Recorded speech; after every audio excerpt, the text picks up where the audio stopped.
குடல் அப்பள செட் எப்படி செய்யலான்னு பார்க்கலாம் வாங்க. அதுக்கு ஒரு மிக்ஸி ஜாரில் 2 வரமிளகா, 2 பல்லு பூண்டு, கொஞ்சமாக புளி, ஒரு பெரிய வெங்காயத்தை சின்ன சின்னதாக நறுக்கி போட்டுக்கோங்க. 2 மீடியம் சைஸ் தக்காளியும் நறுக்கி போட்டுக்கோங்க. இது கூட கொஞ்சமாக உப்பு ஆட் பண்ணி நல்லா ஃபைன் பேஸ்ட்டாக அரைச்சிட்டு வந்துடுங்க. இந்த அளவுக்கு அரைச்சா கரெக்டாக இருக்கும். இப்போ ஒரு சட்டியில் எண்ணெய் வச்சுக்கோங்க. எண்ணெயில் இப்போ நம்ம அரைச்சி வச்சதெல்லாம் ஆட் பண்ணி கொஞ்சம் நல்லா பச்சை வாசம் போகிற வரைக்கும் நல்லா தாளிச்சு விடுங்க. இது கூட கொஞ்சமாக பெருங்காயம் ஆட் பண்ணிக்கோங்க. நல்லா கிளறி கொடுத்தீங்க அப்படின்னா அந்த பச்சை ஸ்மெல்லாம் போயிட்டு நல்லா கொஞ்சம் திக்கான டெக்ஸ்சர் கிடைக்கும். இந்த அளவுக்கு இருந்ததுன்னா போதும். இப்போ ஒரு மிக்ஸி ஜாரில் கொஞ்சமாக இஞ்சி, 3 பச்சை மிளகாய், கொஞ்சம் புதினா தழை, கொஞ்சம் கொத்தமல்லி தழை, கொஞ்சம் சர்க்கரை, இது கூட தேவையான அளவு உப்பு ஆட் பண்ணிக்கோங்க.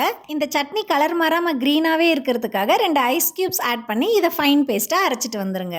அவ்வளோதான். இப்போ குடல் அப்பள செட்டுக்கான க்ரீன் சட்னியும் ரெட் சட்னி 2 விதமான சட்னியும் ரெடி ஆயிடுச்சு. இப்போ இந்த அப்பளத்தை பொரிச்சிக்கலாம். எண்ணெய் ரொம்ப காஞ்சிருச்சுனாலும் சீக்கிரம் கரிஞ்சிரும் அப்பளம். ஒருவேளை காயலைனாலும் சரியாக பொரிஞ்சு வராது. அதனால் கரெக்டான ஃப்ளேமில் வச்சு பொரிச்சு எடுங்க.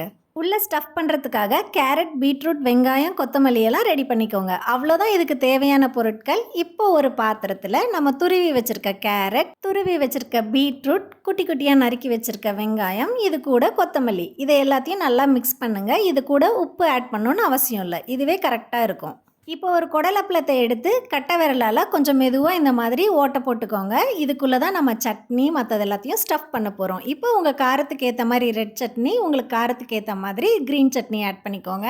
அப்புறம் கலந்து வச்சுருக்க கேரட், பீட்ரூட்டும் ஆட் பண்ணிக்கோங்க. அவ்வளவுதான். இப்போது கடைகளில் செய்கிற மாதிரி ஃபஸ்ட்டே ஓட்டை போட்டுட்டு வேக வேகமாக எல்லாத்தையும் ஆட் பண்ணி பசங்களுக்கு கொடுத்துடலாம். வீட்லேயே ஹெல்தியான ஹைஜீனிக்கான குடல் அப்பள செட் ரெடி ஆயிடுச்சு. நான் சொன்ன அளவு மீடியமான காரம். ஒருவேளை உங்களுக்கு இன்னும் காரம் சாப்பிடுவீங்கன்னா ஒரு பச்சை மிளகாய், ஒரு வரமிளகாய் 2 சட்னிலையும் மாற்றி ஆட் பண்ணிக்கோங்க.